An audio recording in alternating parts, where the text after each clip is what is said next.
السلام عليكم ورحمة الله وبركاته. رجعنا لكم بفيديو جديد من فيديوهاتنا، وإن شاء الله النهاردة هنتكلم عن أفضل وأرخص نوع هجين أنا عملته ونجح معايا. تمام كده يا جماعة؟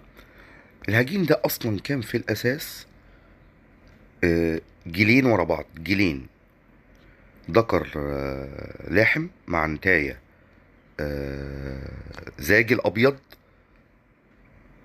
وفرختهم وثبت الفرخ بتاعهم على كده زي ما انتوا شايفين. دول زاجل أبيض على لحم فرنسي هجين. ده تالت جيل يعتبر. تمام كده. طيب ايه المميزات ده؟ اولا سعره رخيص، سعره رخيص. تمام كده، ارخص من اللحم بكتير. ثانيا بياخد حجم اللحم وصدر وقوة وعضلات الزاجل الابيض. تمام يا جماعة. والصراحة انا مبسوط جدا بيه على فكرة التهجين ده. وطبعا سعره غير اللحم.